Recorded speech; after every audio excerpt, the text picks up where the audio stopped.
সরকারি গাড়ির খোঁজে নেমেছে পরিকল্পনা মন্ত্রণালয়। সারা দেশে কত সরকারি গাড়ি কী অবস্থায় রয়েছে এবং প্রকল্প শেষে গাড়ি কোথায় যায় ও কেন তাড়াতাড়ি নষ্ট হয় এসব খুঁজে দেখা হবে। একনেক বৈঠক শেষে এসব কথা জানান পরিকল্পনা উপদেষ্টা।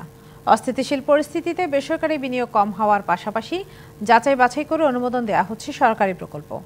এর ফলে অর্থের প্রবাহ কমে যাওয়া এবং কর্মসংস্থানের প্রভাব পড়ার শঙ্কার কথা জানিয়েছেন পরিকল্পনা উপদেষ্টা।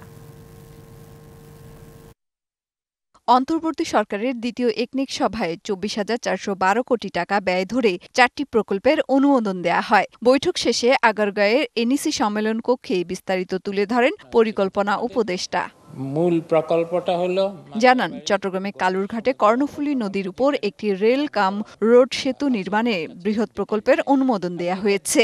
পাশাপাশি ঢাকাকে বিকেন্দ্রীকরণ করতে পৌর শহরগুলোতে নাগরিক সুবিধা বাড়াতে প্রায় ৬,০০০ কোটি টাকা ব্যয় ধরে একটি প্রকল্পের অনুমোদন দেয়া হয়। ঢাকা ভিত্তিক যেই নগরায়ন হয়েছে, নগরায়নের বিকেন্দ্রীকরণ আমাদের করতেই হবে। সেজন্য অন্তত বিকেন্দ্রীকরণের দিক থেকে বাইরের যেই জেলা শহরগুলো আছে, যেই বড় সিটি কর্পোরেশনগুলো আছে, এগুলোর যদি সুযোগ সুবিধা বাড়ানো যায়, এটা একটা বেশ বড় প্রকল্প এবং বহুদিন ধরে চলবে।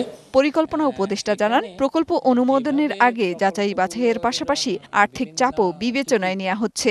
এছাড়া কমে যাচ্ছে বেসরকারি বিনিয়োগও। এর ফলে অর্থনীতিতে অর্থের প্রবাহ কমে যাওয়ার শঙ্কা রয়েছে।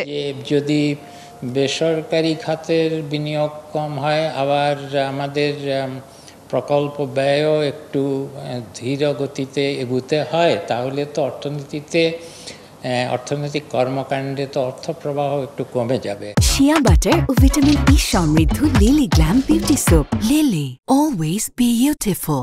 পরিকল্পনা উপদেষ্টা জানান, সারা দেশে কত সরকারি গাড়ি কি অবস্থায় রয়েছে খুঁজে দেখার সিদ্ধান্ত নেওয়া হয়েছে। আমরা একটা সিদ্ধান্ত নিয়েছি যে হিসাব করা হোক যে সরকারি খাতে আসলে সারা দেশে সব উপজেলা থেকে শুরু করে কত গাড়ি আসলে আছে এবং সেই গাড়িগুলা কিভাবে ব্যবহার হচ্ছে, কতদিন এগুলা টিকে থাকে। একনেক বৈঠকে ৬,৫০০ কোটি টাকা ব্যয় বাড়িয়ে মাতারবাড়ির গভীর সমুদ্র বন্দর প্রকল্পটির দ্বিতীয় সংশোধনীর অনুমোদন দেয়া হয়। একটা ভূরাজনৈতিক তাৎপর্যপূর্ণ একটা বড় প্রকল্প। মেহের মনি, ডিবিসি নিউজ, ঢাকা।